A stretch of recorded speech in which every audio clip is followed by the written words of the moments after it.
Hello students, कैसे हैं आप सभी। आई होप आप सभी बहुत अच्छे होंगे।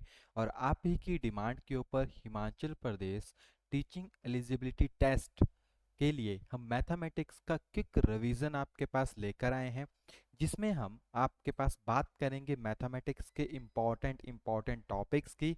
एंड जहां से आपके पास क्वेश्चंस एग्जाम में आते हैं एंड उनके इम्पॉर्टेंट फॉर्मूलेज देखेंगे, क्योंकि फॉर्मूले से रिगार्डिंग भी डायरेक्ट टर्म्स आपको एग्जाम में पूछी जाती है।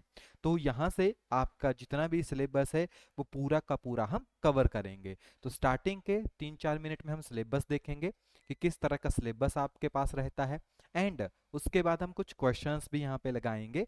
तो पूरा का पूरा सिलेबस यहाँ पे रहने वाला है।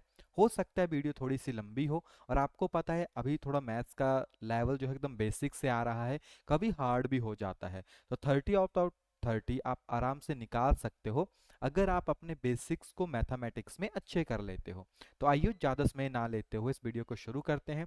इस वीडियो की पीडीएफ फाइल क्लास के बाद आपको एप्लीकेशन में मिल जाएगी। एप्लीकेशन का लिंक डिस्क्रिप्शन में दिया गया है। ये टेलीग्राम ग्रुप के ऊपर जाके भी आप अपनी फाइल को डाउनलोड कर सकते हैं। टेलीग्राम ग्रुप का लिंक भी आपको डिस्क्रिप्शन में मिल जाएगा। चलिए तो शुरू करें, थोड़ा सा सिलेबस के बारे में देखें। अगर हम बात करें आपके पास मैथमेटिक्स की, तो सबसे पहला जो सिलेबस हमारे पास आता है वो नंबर सिस्टम से रिगार्डिंग आता है। यानी जो आपके पास रियल नंबर हैं उनसे रिगार्डिंग आपके पास आता है। अब सिलेबस के साथ साथ चलिए टॉपिक्स भी साथ साथ में देख लेते हैं। जैसे अगर आप नंबर सिस्टम की बात करें, तो आपके पास जैसे हम इंट्रोड्यूस करते हैं नंबर सिस्टम में नेचुरल नंबर को। फर्स्ट आपके पास नेचुरल नंबर होते हैं, फिर जैसे आपके पास होल नंबर हो गए, नेचुरल नंबर हो गए, होल नंबर आपके पास हो गए, इवन नंबर, इवन नंबर हमारे पास हो गए। अब नेचुरल नंबर क्या होते हैं आपके पास, जो कि 1, 2, 3, 4 and so on plus infinite तक आपके पास वेरी करते हैं।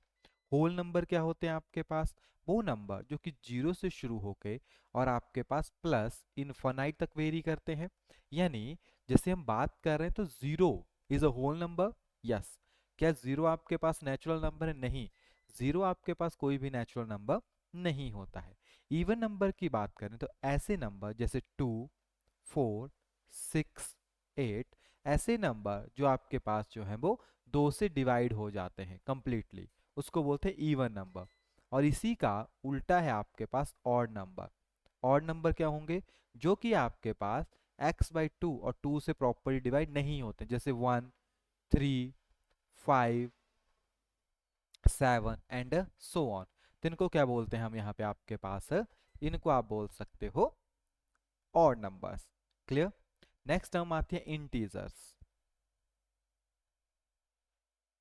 इंटीजर्स, अब इंटीजर्स क्या होते हैं आपके पास, इंटीजर्स वो नंबर होते हैं जो कि माइनस इनफाइनाइट से शुरू होते हैं, चलते रहेंगे, 0 तक आएंगे, फिर चलते रहेंगे और प्लस इनफाइनाइट तक आपके पास मूव करेंगे। यानी जैसे -1, -2, यहाँ पे +1, +2, यानी कॉन्टिन्यूस में चलने वाले जो नंबर होते हैं आपके पास, उनको आप क्या बोलते हो यहाँ पे, इंटीजर करके रिप्रेजेंट करते हैं। ठीक है। फिर रैशनल नंबर हो गए, रैशनल नंबर। अब ये रैशनल नंबर क्या होंगे, वो नंबर जिनको आप p/q की फॉर्म में लिख सकते हैं, where q is not equal to 0, उसको क्या बोलते हैं हम आपके पास, रैशनल नंबर बोलते हैं। क्लियर। क्या बोलते हैं हम उसको आपके पास, रैशनल नंबर बोलते हैं। एंड जैसे अगर इसका अपोजिट हो जाएगा आपके पास इरेशनल नंबर, इरेशनल नंबर जिनको आप p/q की फॉर्म में नहीं लिख सकते, जैसे √2 आपके पास हो गया, √3 आपके पास हो गया, पाई आपके पास हो गया। देखिए जो 22/7 है वो आपके पास एक रैशनल नंबर है, लेकिन जो पाई है आपके पास वो इरेशनल नंबर है। दोनों अलग अलग चीजें होती हैं। ठीक है, दोनों क्या है आपके पास, अलग अलग चीजें होती हैं, क्योंकि पाई जो है उसकी वैल्यू मानते हैं हम 22/7, लेकिन जब 22/7 को एज ए नंबर फॉर्म में हम लिखते हैं तो वो एक रैशनल नंबर आपके पास होता है। ओके। यहीं पे एक इंपॉर्टेंट टर्म आपके पास आती है, जैसे आप बोलते हो ना कुछ नंबर आपके पास टर्मिनल हैं, कुछ नॉन टर्मिनल हैं। ठीक है। तो आपके पास अगर बात करें टर्मिनल नंबर्स की, तो टर्मिनल नंबर कौन होंगे, जिनके जो डिनोमिनेटर होता है आपके पास उसको आप 2n and 5 raise to power m की फॉर्म में अगर लिख सकते हो, क्लियर, अगर इस फॉर्म में आप लिख सकते हो तो वो टर्मिनल होते हैं। और आपके पास नॉन टर्मिनल कौन से होंगे, जिनको आप इस फॉर्म में नहीं लिख सकते। सिंपल सी रिक्वायरमेंट है, सिंपल सी नंबर है जिनको आप क्या करते हो यहाँ पे एक्सप्रेस करते हो। क्लियर। अभी देखो बेसिक्स देख रहे हैं हम। फिर इक्वलिब्रियम डिवीजन लेमा आता है, जो क्या कहता है आपके पास कि जो वैल्यू होगी, जैसे dividend, dividend is equal to divisor into quotient, quotient plus remainder. और आपको पता होगा रिमाइंडर से बहुत सारे क्वेश्चन जो आपको एग्जाम में पूछे भी जाते हैं, क्योंकि रिमाइंडर से बहुत अच्छी अच्छी टर्म्स आपके पास आती हैं। क्लियर। और यहाँ पे कुछ नंबर रह गए ऊपर, जैसे प्राइम नंबर, प्राइम नंबर बहुत इंपॉर्टेंट है। कंपोजिट नंबर या कंपोसाइट नंबर, यहाँ से भी क्वेश्चन एग्जाम में आता है, which of the following is prime number, which of the following is composite number, तो ये भी पता होना चाहिए। देखिए, अगर इसको याद रखना, ठीक है, जब आप किसी चीज़ को डिवाइड करते हो किसी भी नंबर को, तो आपके पास डिविडेंट होता है, डिवाइजर होता है, क्वेशेंट होता है, रिमाइंडर होता है। कभी कभी डायरेक्ट भी एग्जाम में दे देते हैं, आपको डिवाइडर दे देंगे, क्वेशेंट दे देंगे, रिमाइंडर दे देंगे, और आपसे डिविडेंड पूछ लेंगे। ये घूम फिर के क्वेश्चन किसी भी तरह से आ सकता है। क्लियर। अब प्राइम नंबर क्या होता है, जिनके ओनली 2 फैक्टर होते हैं, ओनली 2 फैक्टर्स। और वो 2 फैक्टर कौन होंगे, एक 1 होगा और एक वो खुद होगा, इटसेल्फ, ठीक है, या ओन सेल्फ भी आप लिख सकते हो, यानी वो खुद होगा। क्लियर। और कंपोसाइट नंबर क्या होगा, जिसके आपके पास मोर देन 2 फैक्टर, 2 फैक्टर के अलावा उसके कोई भी आपके पास फैक्टर आ जाए। जैसे अगर स्मॉलेस्ट प्राइम नंबर की बात की जाए तो वो 0 होता है। क्या होता है आपके पास, 0। 0 होगा नहीं, 0 नहीं होगा। क्लियर। जो स्मॉलेस्ट प्राइम नंबर है वो आपके पास 2 है, 2 हो गया, 3 हो गया, फिर आपके पास 5 हो गया। इस तरीके से आप मूव कर सकते हो। क्लियर। तो कंपोजिट नंबर क्या होंगे, जिनके ज्यादा होंगे, जैसे 4, 4 के फैक्टर क्या होते हैं, 4:1, 2:1। देखो, एक 4 हो गया, एक 1 हो गया, एक 2 हो गया, 3 आ गए ना टोटल फैक्टर, जो आप कह सकते हो बेसिकली मल्टीपल आ गए, 3 मल्टीपल हैं इसके। तो ये क्या होते हैं आपके पास, एक कंपोजिट के एग्जाम्पल्स होते हैं। ओके। तो ये कुछ नंबर सिस्टम की टर्म्स हैं जो आप पढ़ते आ रहे हो स्टार्टिंग से, है ना, जैसे आप स्टडी करते हो तो स्टार्टिंग से इन टर्म्स को आप पढ़ते हो। एक बार मैं रिकॉर्डिंग चेक कर लूँ। हाँ, ठीक है, क्योंकि इस क्लास को हम रिकॉर्डिंग फॉर्म में ही आपके पास लेकर आ रहे हैं, ताकि अगर जैसे आप अगर रिकॉर्डिंग में देख रहे हो, अगर आपने कोई टॉपिक पढ़ा है तो आप उसको आगे मूव ऑन कर सकते हैं। क्लियर। नेक्स्ट इसमें हमारे पास टर्म आती है, उसको हम बोलते हैं exponential, law of law of exponential. Exponential से भी काफ़ी ज़्यादा क्वेश्चंस आते हैं जो पावर से रिगार्डिंग होते हैं। जैसे अगर मान लीजिए a⁻p गुणा a⁻q, देखो बेस सेम है, ऐसा हो सकता है, या ऐसे भी हो सकता है a⁻p ब्रैकेट पावर q, या डिवाइड में हो सकता है a⁻p डिवाइडेड बाई a⁻q, इसी तरह भी हो सकता है आपके पास। या फिर आप ऐसे भी लिख सकते हो, मान लो बेस अलग है, a⁻p गुणा b⁻p, पावर सेम हो गई आपके पास, या a⁻−p, या a⁻m/n, कुछ इसी तरीके से आपके पास वैल्यूज आ सकती है जो एक्सपोनेंशियल होते हैं, इनकी जगह कोई भी वैल्यू हो सकती है। जब आपके पास a⁻p होता है, तो जब बेस सेम होते हैं तो पावर्स ऐड हो जाती है, और इस तरीके से दिया हो तो वो डायरेक्ट मल्टीप्लाई हो जाएगा, एंड a⁻p तो इस तरह से दिया हो, अगर बेस सेम है तो ये माइनस आपके पास हो जाती हैं, ऊपर जाके नेगेटिव कर देगा इसको। अगर बेस अलग है तो इनको गुणा कर दो और पावर इनकी p, यानी पावर सेम हो जाती है। ये रेसिप्रोकल कर लीजिए इसका, तो क्या बनेगा 1/a⁻p, और ये अंडर द रूट की फॉर्म में आएगा आपके पास, जैसे वैल्यू दी हो ना, तो अंडर रूट लिख सकते हो। कैसे, एन और जो भी ऊपर पावर होती है वो अंदर आती है, ए रेस टू पावर एम। इन तरीकों से आप इसको लिख सकते हो। क्लियर, काफी इंपॉर्टेंट। जैसे इसका एग्जांपल देखते हैं, जैसे 4 3 रेस टू पावर 2, तो इसको कैसे लिखोगे? 2 तो नीचे है आपके पास, है ना, पता है अंडर रूट को रिप्रेजेंट कर रहा है, तो कैसे आएगा? 4 raise to power 3 under the root, ऐसे लिख सकते हैं इसको। क्लियर, तो 4 को आप बेसिकली सॉल्व कर सकते हो फिर। क्लियर, तो इस तरीके से आप इनको रिप्रेजेंट कर सकते हो, एकदम इजी वाली टर्म्स हैं आपके पास। ओके, ठीक है। नेक्स्ट आपके पास देखो, हम पहले फॉर्मूले कर लेते हैं, क्योंकि मेन फॉर्मूले होते हैं, क्योंकि मैथमेटिक्स की तो जितनी आप प्रैक्टिस करोगे उतना कम है ना, यानी जितनी ज़्यादा कर सकते हो उतना आपके लिए सही रहता है। एक हमारे पास यहाँ पे टर्म आती है, इसको बोलते हैं rationalisation. Rationalisation, rationalising the denominator. जो डिनोमिनेटर होता है उसको रेशनलाइज किया जाता है आपके पास। किस तरीके से रेशनलाइज किया जाता है? मान लीजिए आपके पास वैल्यू है 5 upon under root 3 minus 5 under root. Clear, तो डिनोमिनेटर को रेशनलाइज किया जाता है, यानी उसका आपके पास कॉन्जुगेट लिखा जाता है। कॉन्जुगेट का मतलब होता है साइन चेंज, यानी कॉन्जुगेट होगा आपके पास, जैसे अंडर रूट 3 है तो ये पॉजिटिव बन जाएगा, under root 3 plus under root 5 upon under root 3 plus under root 5। Conjugate का ये मतलब होता है, यानी इसी वैल्यू के साथ डिवाइड भी करेंगे, उसी के साथ आपके पास उसको मल्टीप्लाई भी करेंगे। उसको सॉल्व कर सकते हो, जैसे a माइनस बी और a प्लस बी। ठीक है, डायरेक्ट आपके पास यहाँ पे फॉर्मूला बन गया, और उस फॉर्मूले का यूज करके यहाँ से सॉल्व हो जाता है। एकदम इजी टर्म्स हैं। ठीक है, इजीली वे आप क्या कर सकते हो, इसको यहाँ से सॉल्व कर सकते हो। क्लियर, नाउ जो नेक्स्ट टर्म हमारे पास, इससे पोलिनोमियल्स की हम बात करते हैं। किस चीज़ की? पोलिनोमियल्स की। पोलिनोमियल्स भी काफ़ी इंपॉर्टेंट टर्म है, और यहाँ से तो इक्वेशंस आ जाती हैं, क्वाड्रेटिक इक्वेशंस से रिगार्डिंग क्वेश्चंस बनते हैं। तो पॉलिनोमियल भी मैथमेटिक्स में एक बहुत इंपॉर्टेंट टर्म आती है।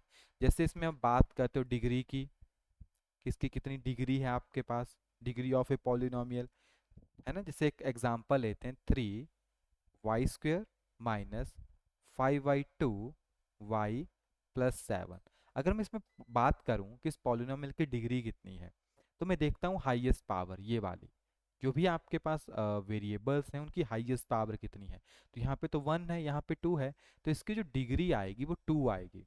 यानी डिग्री आप इजीली निकाल सकते हो, देख के ही डिग्री जो है उसका पता लग जाता है कितनी डिग्री वहाँ पे है। ठीक है, और इन्हीं के बेसिस के ऊपर इनको आप रिप्रेजेंट भी करते हो। जैसे आपके पास टर्म्स आ जाती हैं, तो मोनोनोमियल है, बाइनोमियल है, ट्राइनोमियल है, यानी जितनी नंबर ऑफ टर्म्स हैं, ठीक है, अलग अलग टाइप की जितनी टर्म्स आपके पास आती हैं, उनके बेसिस के ऊपर आप उसको डिवाइड कर सकते हो, है ना। आपके पास लीनियर पॉलिनोमियल है, वो डिग्री के बेसिस के ऊपर आ जाएगा। जैसे अगर पावर 1 है तो वो लीनियर है, पावर 2 है तो आपके पास बेसिकली क्वाड्रेटिक वो हो जाएगा, है ना। 3 है तो क्यूबिक हो जाएगा, 4 है तो आपके पास बाई क्वाड्रेटिक आपके पास हो जाएगा।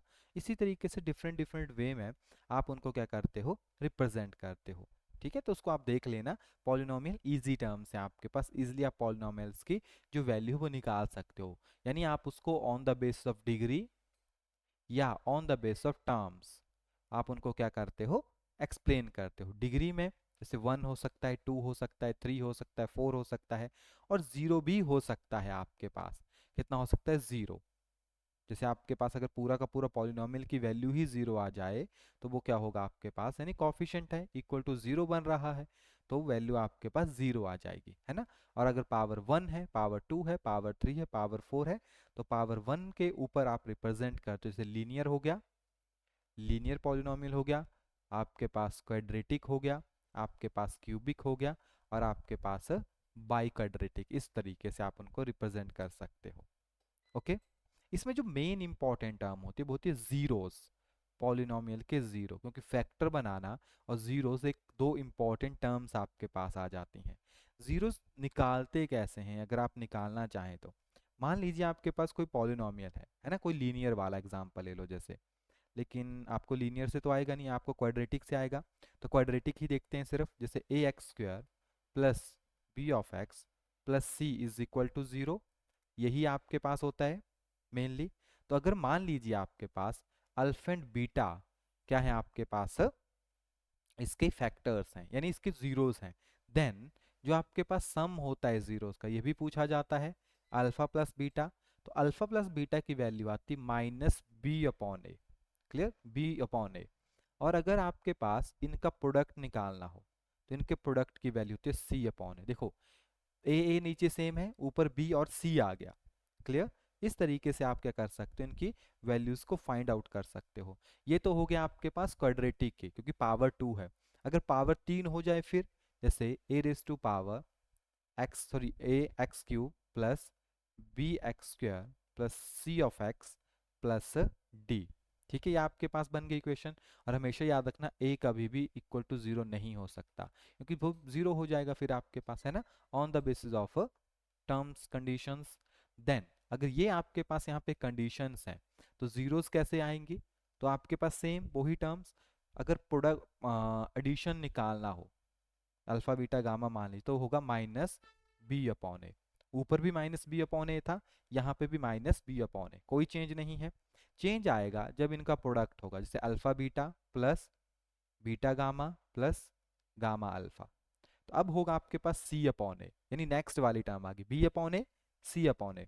और अगर इनका प्रोडक्ट निकालना हो, अल्फा बीटा गामा का प्रोडक्ट निकालना, तो माइनस डी अपॉन ए, क्लियर। इस तरीके से आप इनको क्या कर सकते हो, यहाँ पे कैलकुलेट कर सकते हो। तो ये क्वेश्चंस होते हैं, डायरेक्ट एग्जाम में पूछ भी लिए जाते हैं, और आप क्या कर सकते हो, उनको डायरेक्ट यूज करके जो है इनकी वैल्यूज को वहां से फाइंड आउट कर सकते हो। ठीक है, ओके।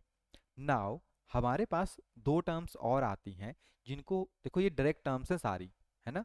जैसे हम बोलते हैं आपके पास फैक्टर थ्योरम, फैक्टर थ्योरम होती है एक, आपके पास फैक्टर हो गई, एक रिमाइंडर थ्योरम होती है, फैक्टर थ्योरम हो गई, और एक हमारे पास रिमाइंडर थ्योरम होती है। फैक्टर थ्योरम क्या रिप्रेजेंट करती है, फैक्टर्स के बेसिस के ऊपर, और रिमाइंडर थ्योरम आपको रिप्रेजेंट करती है रिमाइंडर के बेसिस के ऊपर। जैसे एक एग्जांपल मानते हैं आपके पास, दोनों में सेम एक होता है, जैसे 2x माइनस वन आ गया, is a factor, is a factor. ये फैक्टर है आपके पास किसका, 2x cube plus P x square plus 11 of x plus P plus 3। आपको p की वैल्यू फाइंड करनी है। इसी टर्म को आप रिमाइंडर में भी यूज कर सकते हैं, if 2x minus one is the remainder of this equation. Okay, दोनों में सेम स्टेप है। देन इसको किस तरह से आप करोगे, हमेशा याद रखना, चाहे आपके पास जो रिमाइंडर दिया हो या फैक्टर दिया हो, ठीक है, चाहे फैक्टर दिया हो चाहे रिमाइंडर, यहाँ से x की वैल्यू आप निकाल लो। तो x की वैल्यू क्या बनेगी, 1/2। क्या बन जाएगी आपके पास, x इज इक्वल टू 1/2। और इसी 1/2 को यहाँ पे डालना है, यानी 2:1, 1/2 यानी 2 का क्यूब 8 प्लस p तो एज इट इज रह जाएगा, है ना, p, और 1 का स्क्वायर यानी 1/4 हो गया, प्लस यहाँ पे तो आपके पास x है 1/2 है, तो 11/2 प्लस p प्लस 3, इस तरह से हो जाएगा। और यहाँ से कट गया, ये 4 बन गया, और कुछ है नहीं आपके पास, पूरा एल्सियम लेंगे तो 4 इसका एल्सियम आ गया आपके पास। ठीक है, 1 plus P plus 22 plus 4p plus 12, तो वैल्यू बनेगी आपके पास p की -7। क्लियर, अब सॉल्व कर लेना, इतना ही आपके पास आएगा, यानी डायरेक्ट वैल्यूज आप यहाँ से निकाल सकते हो। क्लियर, कोई इशू करने की यानी कोई आपको प्रॉब्लम नहीं होगी। और एक और मेथड होता है जिससे हम फैक्टर्स बना रहे हैं, तो फैक्टराइजेशन करने का, जो क्वाड्रेटिक इक्वेशन होती है उसमें मिडिल टर्म को स्प्लिट किया जाता है। कैसे स्प्लिट किया जाएगा, देखो मान लीजिए आपके पास कोई एग्जांपल है, 2x square plus 7 of x plus 3। आपको ये मिडिल टर्म स्प्लिट करनी होती है, जो बीच वाली टर्म है उसको स्प्लिट करते हैं, यानी 7 आ जाए। लेकिन देखो दो मेथड होते हैं, एक मैं बता देता हूँ, जैसे हमें क्या चाहिए, a प्लस माइनस बी करके हमें चाहिए 7 ऑफ एक्स जो बीच वाला है, और इसको यहाँ पे हम मल्टीप्लाई कर देते हैं, तो a गुणा b करके हमें चाहिए प्लस ऑफ, प्लस है ना, 3 दूनी 6, 6x स्क्वायर। तो ऐसी कौन सी वैल्यू जिनसे +7 भी आ जाए और ये भी आ जाए, तो दोनों माइनस में ही होगी। अगर मैं अगर मैं यहाँ पे बड़ी वैल्यू रखनी पड़ेगी ना, 6 होगा, 6 + 1 7, और यहाँ पे 6:1, 6 हो गया, है ना।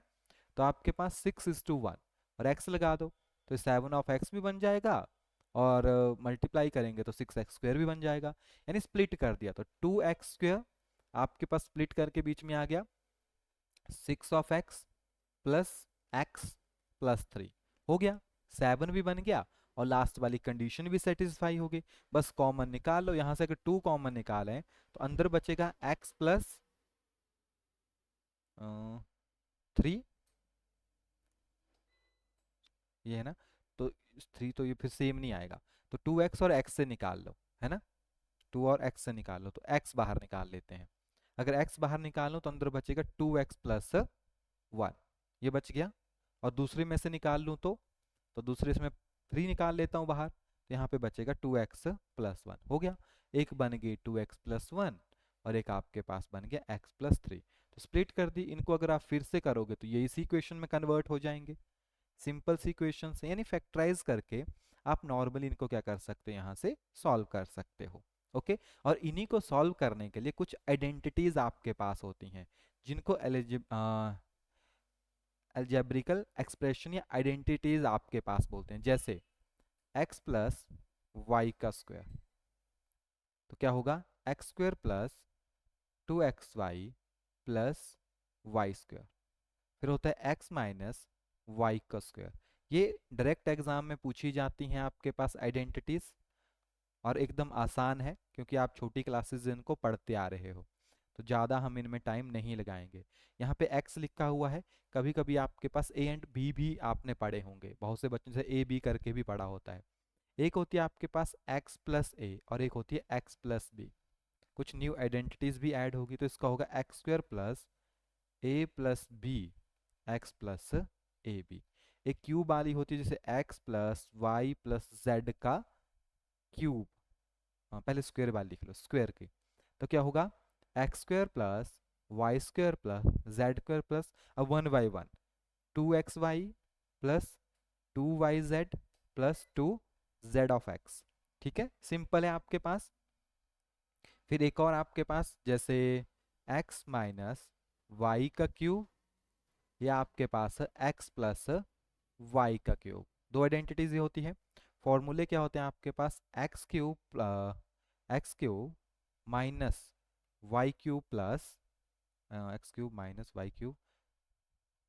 माइनस, माइनस वाली है ना, -3xy x-y।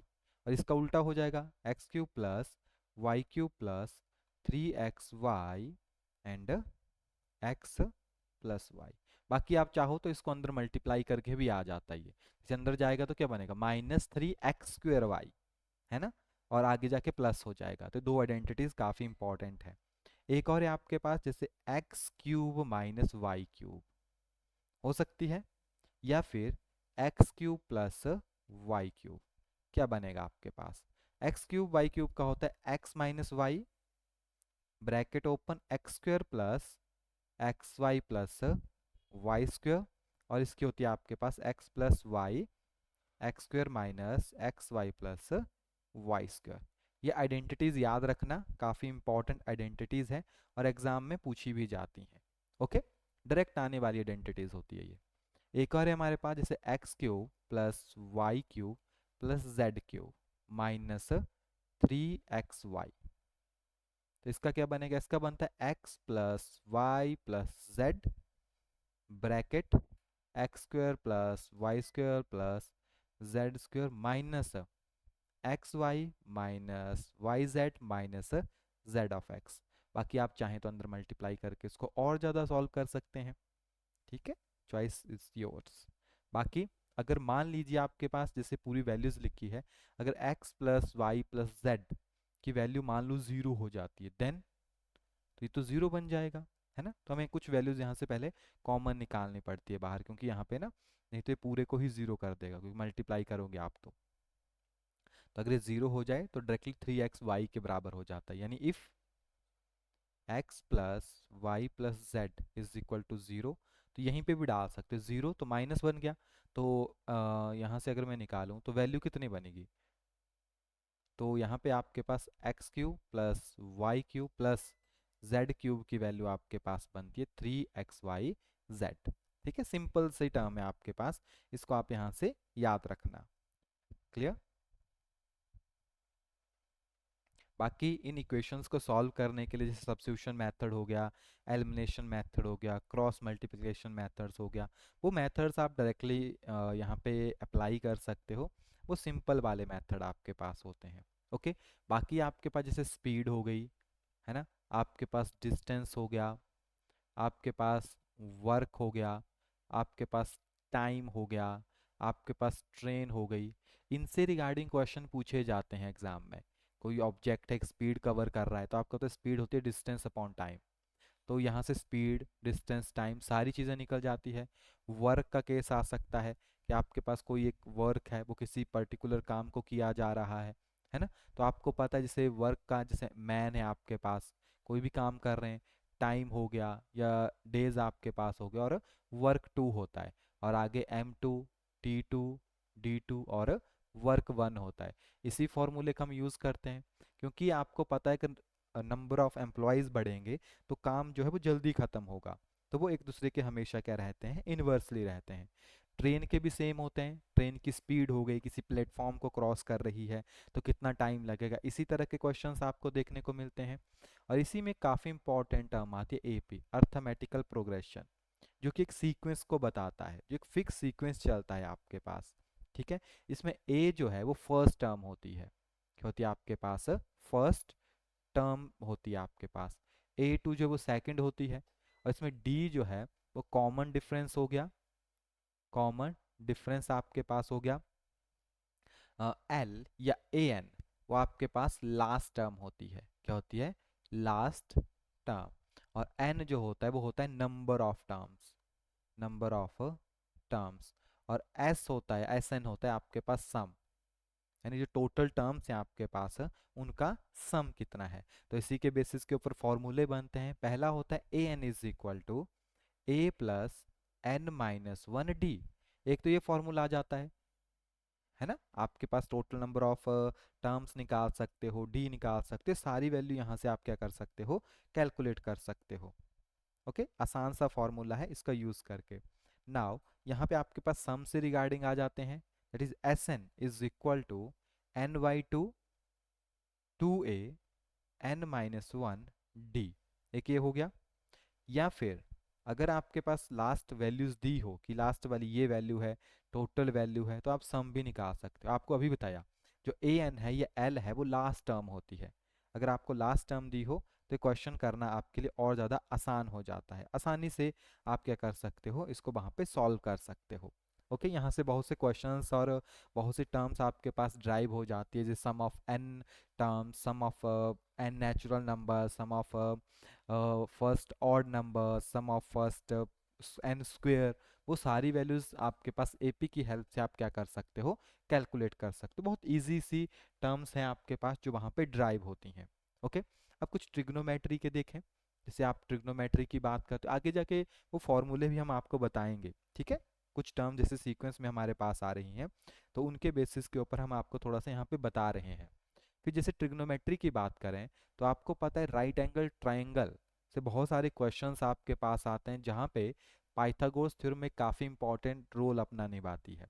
जहाँ पे आप जैसे साइन, कॉस, टैन इसी तरह से पढ़ते हो, जैसे आपके पास साइन हो गया, कॉस हो गया, टैन हो गया, कोसेक आपके पास हो गया, सीकेंट हो गया और कॉट हो गया। तो ऐसे ही पढ़ते हैं, पंडित बद्री प्रसाद हर हर बोल, हर हर बोल, पंडित बद्री प्रसाद।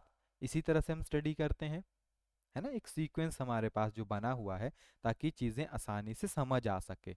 और यहीं से आपने कुछ रेशियोज पढ़ी होगी, जैसे साइन, साइन थीटा क्या होता है आपके पास, 1/cos ऑफ थीटा होता है कोसेक का, और कोसेक का रेसिप्रोकल कर दो तो 1/sin ऑफ थीटा हो जाएगा, एक दूसरे के रेसिप्रोकल चल पड़ते हैं।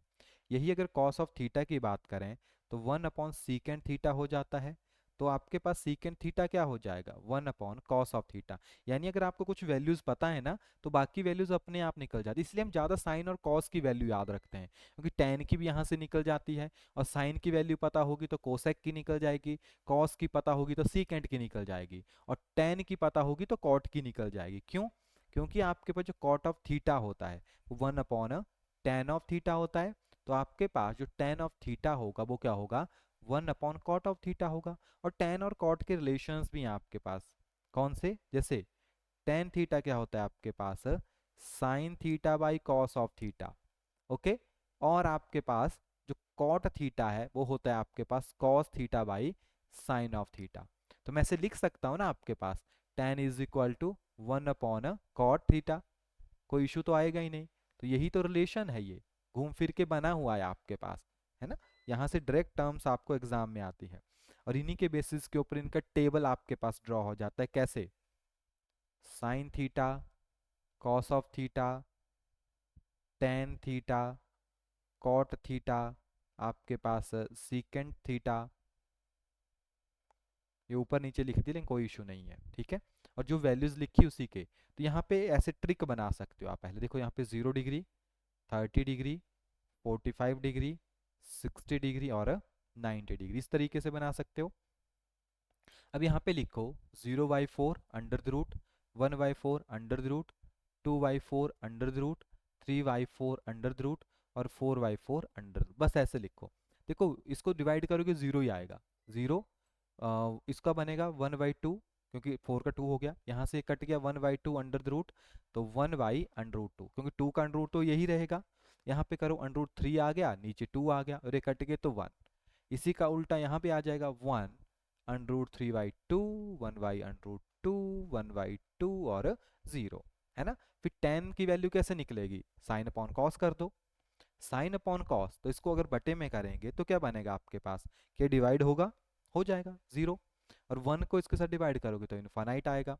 अब इनको डिवाइड करो, 2 से 2 कट जाएगा आपके पास और बचेगा 1/√3, यहाँ से अंडर रूट के अंदर अंडर रूट कट गया 1 और यहाँ पे बचेगा √3, है ना। और इसका देखो tan का उल्टा कौन था आपके पास, cot था, तो cot की वैल्यू को परे से लिखना शुरू कर दो, सेम ही आएगा। तो यहाँ पे आपके पास इनफाइनाइट, √3, 1, 1/√3 और 0, सिंपल। और यहाँ पे आपके पास 1, तो यहाँ पे इनफाइनाइट, 2/√3, √2, 2 और इनफाइनाइट, और यहाँ पे 1, 2/√3, √2 और 2। ये आप निकाल सकते हो, सीकेंट की वैल्यू यहाँ पे लिखी हुई है आपके पास, है ना। जैसे cos की वैल्यू 1/सीकेंट और सीकेंट की वैल्यू 1/cos, तो बस एक दूसरे की वैल्यू निकालो, उनका रेसिप्रोकल करो और आपके पास डायरेक्ट वैल्यूज निकल जाएगी। और कुछ वैल्यू डायरेक्ट भी होती है, जैसे sin 15 क्या होती है, √3 माइनस 1/2 एग्जाम में पूछी गई है। यहीं पे अगर cos 15 लिख दूं तो वो प्लस हो जाता है, यानी √3 + 1/2, सिर्फ साइन का फर्क पड़ता है। फिर जैसे अगर हमारे पास और भी वैल्यू से tan 15 इक्वल टू होती है cot ऑफ 75 के, यानी 2 माइनस √3 के बराबर होती है, ओके। फिर आपके पास cot 15 is equal to tan 75, ये इक्वल होता है 2 + √3 के। ये कुछ वैल्यूज हैं जो आपको पता होनी चाहिए, ओके। और ये एग्जाम में डायरेक्ट आपके पास पूछी भी जाती है। और साइन, कॉस, टैन, इनसे बहुत से क्वेश्चंस आपको डायरेक्ट एग्जाम में आते हैं, तो इनको थोड़ा सा ध्यान से देखना। क्लियर, नंबर सिस्टम हमने कर लिया, ये टर्म्स हमने देख ली। अब कुछ इजी वाली टर्म्स देखते हैं, है ना। जैसे एलसीएम क्या होता है, एलसीएम क्या होता है, एचसीएफ क्या होता है। इजी वाला एलसीएम तो सभी निकाल लेते हैं, फटाफट से किया, टोटल हो गया, निकाल लिया। एचसीएफ में अलग अलग करके निकाल लेते हैं। लेकिन अगर वैल्यू फ्रैक्शन में हो, देन जैसे P/Q की फॉर्म में हो, P/Q की फॉर्म में हो, तब क्या करेंगे, तब अगर एलसीएम निकालना हो जो न्यूमरेटर होता है, तो आपको करना है LCM of numerator divided by HCF of denominator.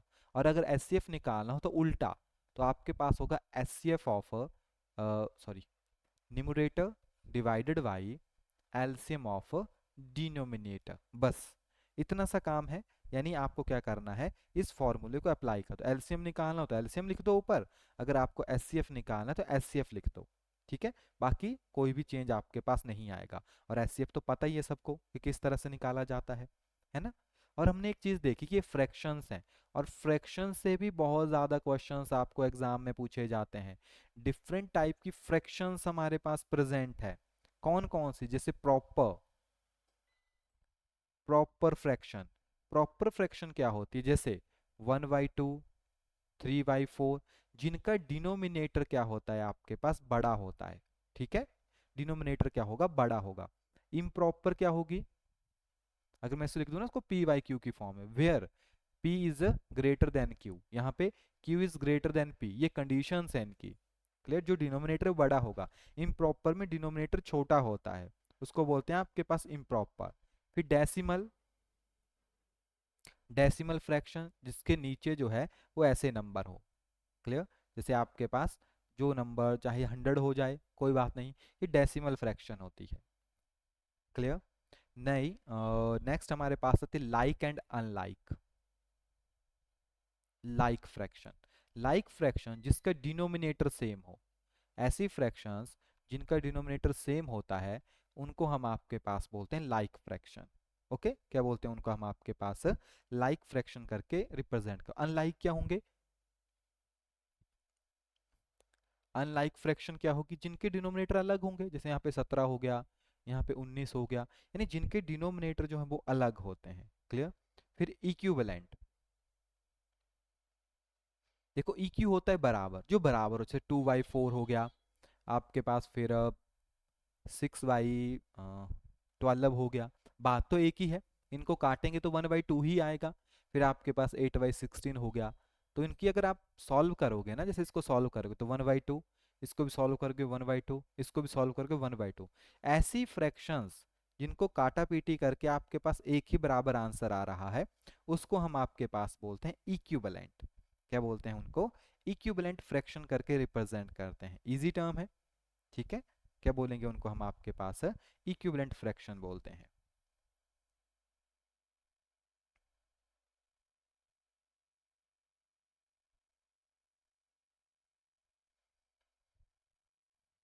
ठीक है, ट्रिग्नोमेट्री के नंबर हो गए, एलिवेशंस हो गया। ओके,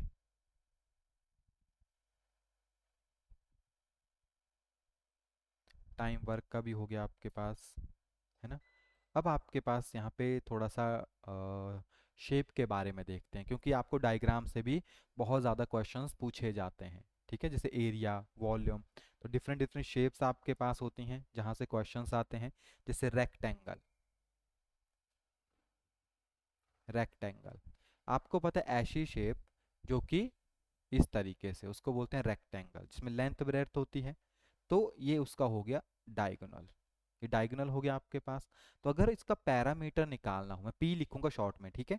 पैरामीटर कैसे आएगा, पैरामीटर होगा 2 × length plus breadth. Okay, and अगर इसका एरिया निकालना हो तो ए से लिखेंगे एरिया, एरिया आता है लेंथ इंटू ब्रेड्थ। और अगर एक इसका रिलेशन बनता है जो डायगोनल होते हैं, डायगोनल का स्क्वायर जो होता है वो इक्वल टू होता है आपके पास लेंथ के स्क्वायर के प्लस ब्रेथ के स्क्वायर के। क्लियर, तो ये तीन फॉर्मूले हैं जो इनसे रिगार्डिंग है आपके पास। नेक्स्ट आपके पास आता है स्क्वायर, स्क्वायर, ये आपके पास स्क्वायर हो गया, ये नहीं हुआ है तो गलत बन गया, ये आपके पास स्क्वायर हो गया जिसकी सारी साइडें बराबर होती हैं। तो अगर उसका एरिया निकालना है तो a इंटू ए होगा, यानी ए स्क्वायर। अगर पैरामीटर निकालना है तो चार साइड हैं तो 4a। क्लियर, इसी तरीके से आपके पास बनेगा। क्लियर, और इसका ना एरिया का एक और फॉर्मूला होता है, अगर आपको डायगोनल दिए हो, अगर आपको दोनों डायगोनल दिए हो तो वो भी बराबर होते हैं, तो हाफ ऑफ डी स्क्वायर। अगर आप डायगोनल के हाफ का स्क्वायर करेंगे तो, क्योंकि मोस्टली ये क्वेश्चन से ही आपको यानी इसी से आपको बनेगा ये, क्योंकि आपको पता है कि ए स्क्वायर होता है, लेकिन ये मोस्टली बच्चों को नहीं पता होगा कि इसका फॉर्मूला ये भी होता है हाफ ऑफ डी स्क्वायर, तो यहाँ से क्वेश्चन बनेगा। नेक्स्ट आती है आपके पास रोहम्बस, रोहम्बस, रोहम्बस का जो एरिया होता है उसका फॉर्मूला होता है half of product of diagonals, यानी d1:d2, जो डायगोनल होंगे आपके पास product of diagonal. Okay, now triangles, जैसे आपके पास इक्विलेटरल ट्राइंगल हो गई, इक्विलेटरल ट्राइंगल आपके पास हो गई। इक्विलेटरल ट्राइंगल में सारी साइडें बराबर होती हैं, ठीक है, इक्विलेटरल ट्राइंगल में सारी साइडें बराबर होती हैं। तो इसका अगर एरिया निकालना हो तो फॉर्मूला होता है √3/4 a², ये एरिया का है। और पैरामीटर तो आप समझ ही गए होंगे, 3 आपके पास होता है। ठीक है, अगर आपके पास है आइसोसेलेस ट्राइंगल, आइसोसेलेस, दो साइडें बराबर होगी। तो देखो दो साइडें बराबर है, ए तो साइड है ना आपके पास, बेसिकली साइड का स्क्वायर, वहां पे हाइट भी इंट्रोड्यूस होगी। तो एच निकालने का फार्मूला होता है a square minus b by two का स्क्वायर अंडर दी रूट। ये हाइट निकालने का फार्मूला है। क्लियर? तो इसको अगर आप सॉल्व भी कर सकते हो तो इस और भी बन जाते, जैसे हाफ ऑफ 4a का square minus B square under the root, क्योंकि अगर आप प्रॉपर एलसीएम वगैरह लेके इसको सेट करोगे तो ये आपके पास इसका एक फॉर्मूला बन जाता है। ओके, एरिया का फॉर्मूला होता है आपके पास b upon 4 a square minus B square. ये फॉर्मूले याद रखना, क्योंकि अगर इक्वेलेटर से आएगा, आइसोसेलेस से आएगा, तो ये फॉर्मूले लगाने पड़ेंगे। ड्राइव भी कर सकते हैं इसको हिरोन्स फार्मूला से, लेकिन लंबा मेथड हो जाता है फिर वो। ओके, और हिरोन्स फार्मूले से कैसे निकालते हैं एरिया ऑफ ट्राइंगल?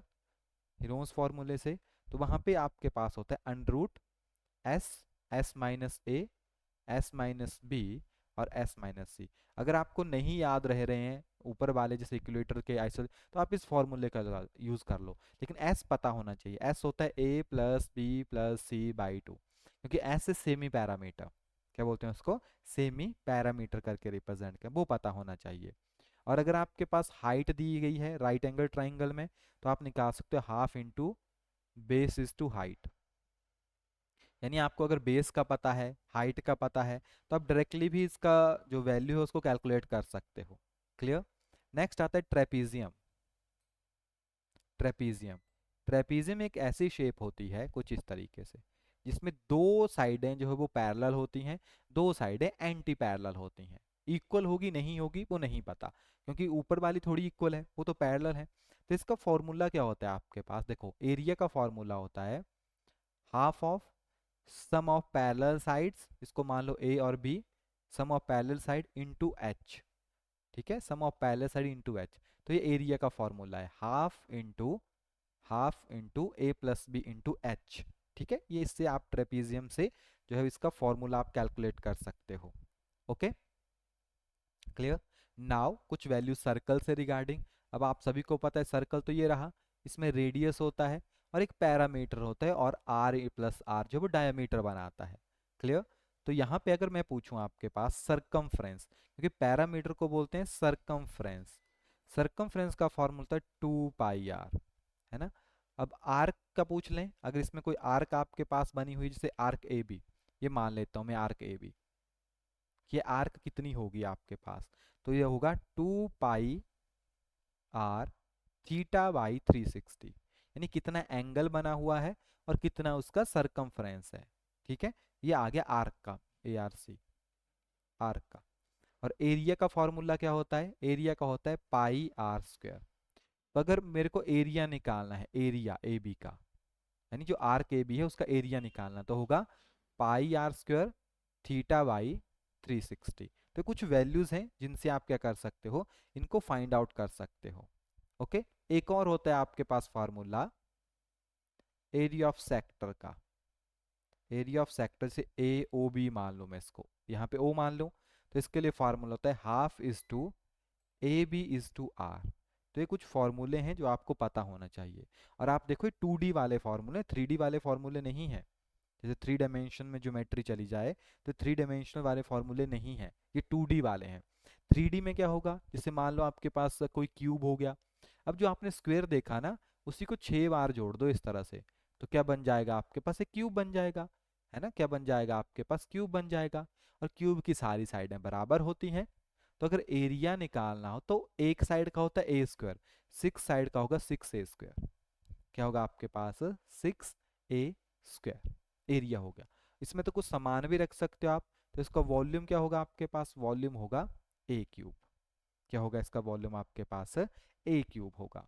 इसी का दूसरा भाई आ जाता है क्यूबाइड, जैसे आपके पास रेक्टेंगल्स थी उनको जोड़ दो। अब जरूरी नहीं कि ये सारी साइडें बराबर हो, अलग अलग हो सकती हैं इस तरीके से, है ना। तो वॉल्यूम तो आपको पता ही है, एरिया इंटू हाइट होता है। ठीक है, वॉल्यूम क्या होता है, एरिया इंटू हाइट होता है। तो एरिया क्या होगा, लेंथ इंटू ब्रेड्थ और एच, है ना। तो सीधी सी बात है, इन सबको गुणा कर दो, यानी length into breadth into height, ये क्या हो जाएगा उसका आपके पास वॉल्यूम हो जाएगा। और एरिया क्या हो जाएगा, सभी का अलग अलग निकालना पड़ता है, तो 2 टाइम आता है, 2 into L B B H और एच एल। तो 2 टाइम्स में आपके पास ये हो जाएगा। क्लियर? ठीक है, इस तरीके से आप निकाल सकते हो इनका जो एरिया होता है। अगर आपके पास डायगोनल दिए हो, ठीक है, डायगोनल ऑफ द क्यूबॉइड, तो वो आप लेंथ से निकाल सकते हो। डायगोनल कैसे निकालोगे?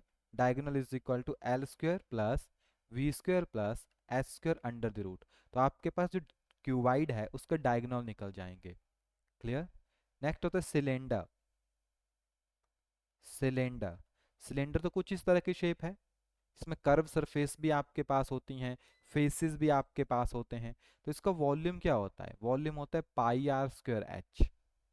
ठीक है, एंड अगर कर्व सरफेस एरिया पूछें तो 2 पाई आर हो गया पैरामीटर और एच हो गई उसकी हाइट, 2 पाई R H.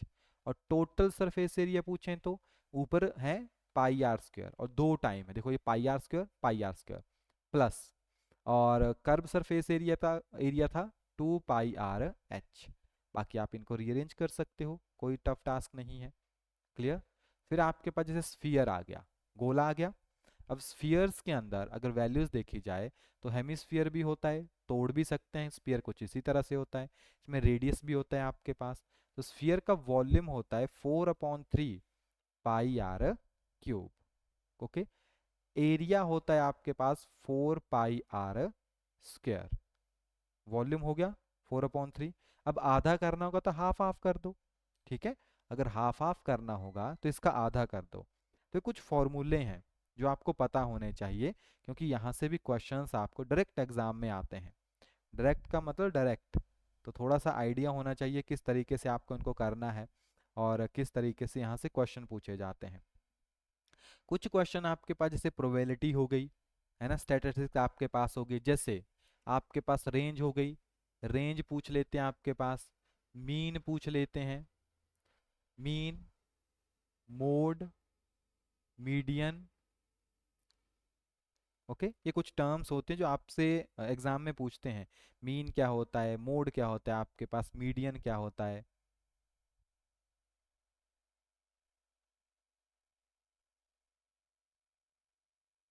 Give me 1 minute students.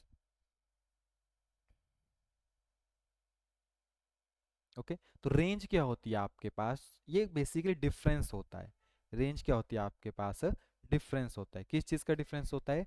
जो आपके पास मैक्सिमम डाटा है, यानी maximum value minus minimum value, वो रेंज हो जाती है ना।